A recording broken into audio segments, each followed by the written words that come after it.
And I'm going to turn to the camera at that point, Jody. And there you have it, two-time world champions. They're just like you and me. Have you got rid of all your old friends? Max, you're a great sport.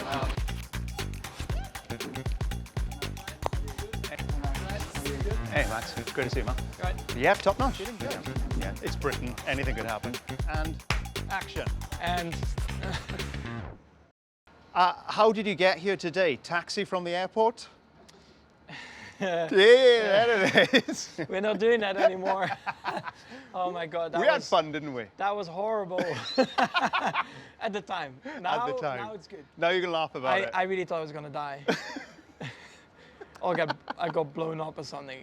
It was really bad. I'm glad I can make you feel that way. So exciting.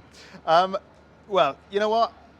I'm honored that I made you feel excited in some way because you've been doing that ever since. I mean, you've been absolutely crushing it. Who would have thought here in 2023 you would turn up here at Silverstone in the fashion you have, as in you're unbeatable?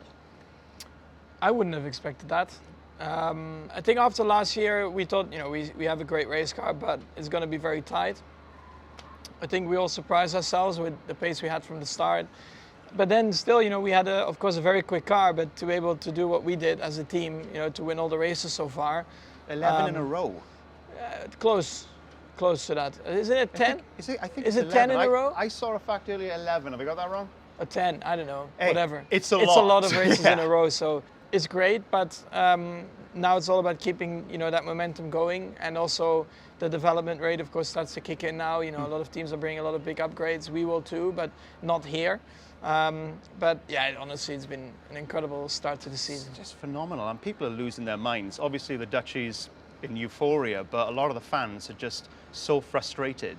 You can't be beaten. How do you feel about that? Do you love to disappoint those people? It's Formula One at the end of the day. I mean, It happened before in F1. I mean, you only have like the odd season or 1 or 2 seasons in a row where maybe there are a few more teams fighting, but that's very, very rare in the sport. Of course, with the new regulations, we are trying to bring it closer. And I do think, if you compare it to like 20 years ago, it is already a lot closer. But it's all so professional now that we're doing a good job. But again, it's about just not making mistakes or try not to make too many big mistakes, in a weekend. And that's what we are really aware of and what we try to eliminate.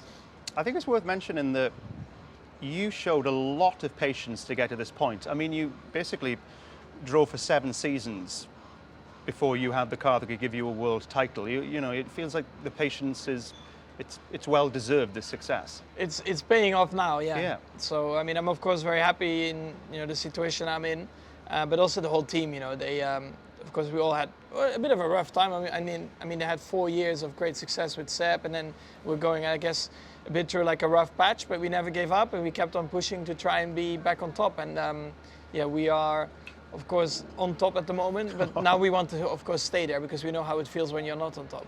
I suppose the reality is, though, we should have this 3rd title wrapped up in Qatar, Japan. It'll be in the bag.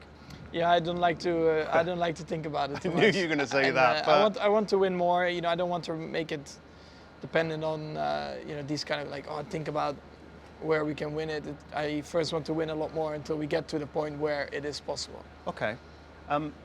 You are a racer through and through. You're a racer.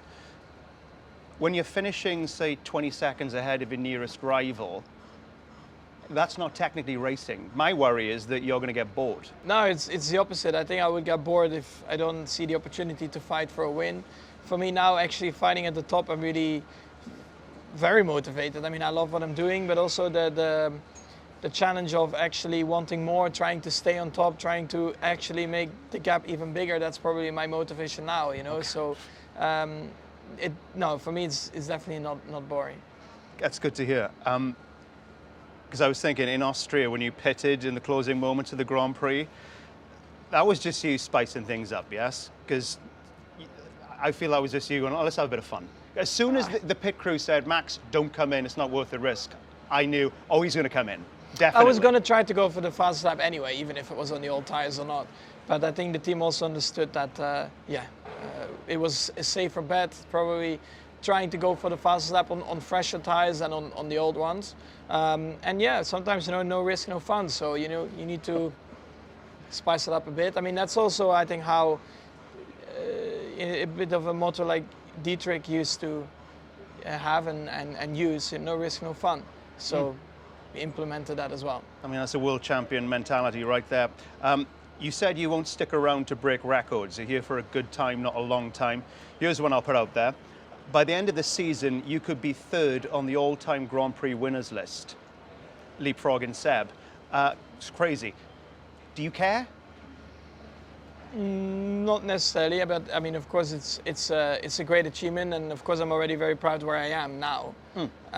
But it's not something I ever thought about too much when I was growing up or trying to get to Formula One, because you don't know. You simply don't know how your career is gonna go, and in Formula One, sometimes you need to have a bit of luck as well, you know, to be in the right team for a long time to be able to achieve these kind of things. And yeah, I'm of course fortunate to be in that position, and yeah, some others maybe not, or maybe later in their career. You know, that's why I find these numbers. You know, it's whatever. I mean, I'm already very happy with what I have achieved in Formula One. It's more than I could have dreamed of anyway when I was a little kid. So it's perfect. You've won at Silverstone once before. Where does Silverstone rest on the Max Verstappen favourite places to win? Yeah, it's very high up. Good. Yeah, it's a great track, but not only the track, it's just the whole atmosphere. You know, motorsport is so big in the UK, and not only Formula One, of course, just any kind of motorsport. 480,000 people turning up this weekend. Yeah, it's insane. What? Yeah, but that's really nice, you know, to see. Of course, there's also a lot to do around the track, and yeah, it's a great venue. I should also say that's 480,000 people who probably don't want to see you win. No, I think quite a few English people are fan. You're dreaming. I think they are. Okay. You will be surprised. Really? Okay, I'd be amazed. We all know you're absolutely crushing it this season. Blah, blah, blah. Let's stop banging on about it. I'm far more interested in finding out how you've changed since becoming a two-time world champion. How has the day-to-day life of Max Verstappen changed? So I've crafted some questions to get to the bottom of this. Okay. Let's begin. Do you still take out the rubbish? Sometimes, not a lot, but I didn't do that 2 years ago as well. What, it's just something you refuse to do? You're like, I'm not doing that? No, it just depends. Honestly, if it's full, then yeah, I take it out. But if it's not full and then I'm gone and it's full, then yeah, and I come back, it's empty. Yeah, what can you do? Fantastic. Yeah, I have a full house, you know, so yeah. There's always somebody on hand to do it. Are we talking a shoot situation or a skip in the back alley? In terms of? Put the rubbish in a chute? No, well, you have to go down. I live in an apartment block, so you have to go down. So you could bump into a neighbour, you got a bag full of rubbish? Could be, yeah. That's very real. I like that. Big score there. Do you now have a private chef, or do you still make your own pot noodles? Both not. No, No, I mean, of course, my girlfriend, of course, can cook as well, but also sometimes I order. But no cooking and no private chef. Let's talk fashion. Is it all designer wear and gold-tipped boots nowadays, or do you Like still... You don't wear this in the house, do you? Surely not.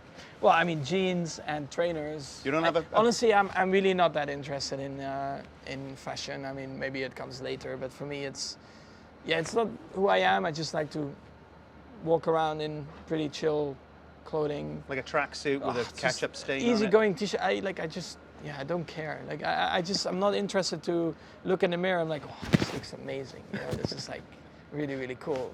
Okay. Just like to live my life nice and easy. I'm not surprised by that answer. Let's talk friends. Now you're a two-timer. Have you got rid of all your old friends and replaced them with celebrities like Timothy Chalamet and J-Lo? Absolutely. Yeah. No. I know who my real friends are, and they were also there when you had your tough times, you know, when you needed them. And they're still around. And for example, after this race weekend, my friend, he's still racing in go-karting. He's flying in on Sunday night. Then on Tuesday, you know, I go private testing with my GT3 cars, and just have a good time with him as well.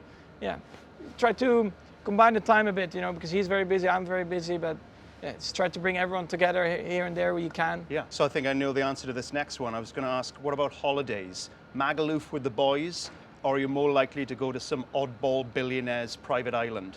Definitely the private island. Love it. You like the weird stuff? No, I mean, yeah, I like to, when we have holidays, I like to spend, of course, time with my family, but also close friends. Try to just, yeah, have good times together where you don't really talk too much about racing, but just life. And honestly, have a good time. Like last holiday, one of my best friends as well, I think we were heading a ball in the water for like 2 hours straight. Just not, that's the only thing we were doing. That's it. I just love it. I mean, you just don't need to talk about anything, but because we know each other so well, the only thing we were caring about was just how many times we could head the ball. And how many times could you head the ball? 34. It's pretty good. I almost felt like a dolphin. Oh no, it's a seal, isn't it? A seal is quite good with it. Yeah, seals are good, It's but a seal. dolphins are good too. Yeah. They can do it. Flipper knows Okay. what to do with the ball. Your boiler breaks. Do you call a plumber, or do you ask your manservant Crundale to do it for you? No, well, it's all part of the service in the block, so I would have to call the concierge downstairs to report that something is broken. Did you say concierge? Yeah. That's no. part of That's the monthly rent I pay. too posh, Max. Come on, it's the monthly rent. It's all included in the rent. It's all included, so it runs like a dream. It rarely breaks down because when Still the need to boiler pay it. goes, it's annoying. That is not nice. Yeah. So if even for a two-time champ, the boiler breaks occasionally, It can happen in the south of France. drives me nuts. Does Finally, it happen a lot in the UK? Yeah, I kind of inherited my boiler in my new house, and it's an old piece of junk, and we should buy a new one, but I keep getting it fixed. And then you're happy for like a week and then it breaks down again. Yeah, generally though, the best scenario is that I'm just about to leave the house to come do F1, and then it breaks, and then it's You're my like, wife's "Oh, problem. Oh, babe, So sorry. good luck with it. Last one. Do you have your girlfriend now call you two-time world champion Max Verstappen, or just Max? Definitely not the first one. She wouldn't Never. agree to that. No, it's probably also not that impressive to her, right? Her dad is 3 times world champion, so I still need to catch That's up. an excellent point. Yes. I'm still catching up. You got a like a pet name? Me, a pet d- name. Your girlfriend has a pet name for you, or? We call each other a bit different, yeah, but I prefer not to say that on camera. Thought I'd go there, just went Yeah. for it, because I love those pet names. My wife calls me Big Boy. Why is that? Can you explain? Max, I'd rather not go into Okay, it. You're all right, being right. too personal now. Big feet. And there you have it, ladies and gentlemen. Two-time world champions. They're just like you and me. Max, you're a wonderful sport. It's great seeing you, man. You enjoy that? That was good. Do you feel like you Yeah. gave something of yourself there? I think so. It's much better than just having this normal random interview about, oh, what do you think the car is going to do? Oh, what do you think of the other teams? Yeah, no, I mean, they might close up a little bit, but, you know, we're having a great season, blah, blah, blah. Yeah. Couldn't I prefer the agree more just more. personal stuff a little bit. Not too personal, but Well, of course. we have a... There's yeah, a it's fun. balance. Exactly. There's a balance. We It's respect good. I one like another. it. But this is good. I'm going to send this into Channel 4, and they're considering, you know, firing me in the future. Like, well, Well, Max, honestly, I- after that taxi ride, no, you could have gone. no, it's all right. It It's would all have good. been deserved. I love the top and tailing at the start of the interview and the end. It's still on the taxi. You still haven't quite. I got won't. over I it. won't. I won't forget Well, that. you did tell me that weekend after that you're going to get me back at some point. I'm still waiting, big boy. Yeah, don't I'm here. don't say that too often. Okay. Max, great talking to you, man. Thank you, sir.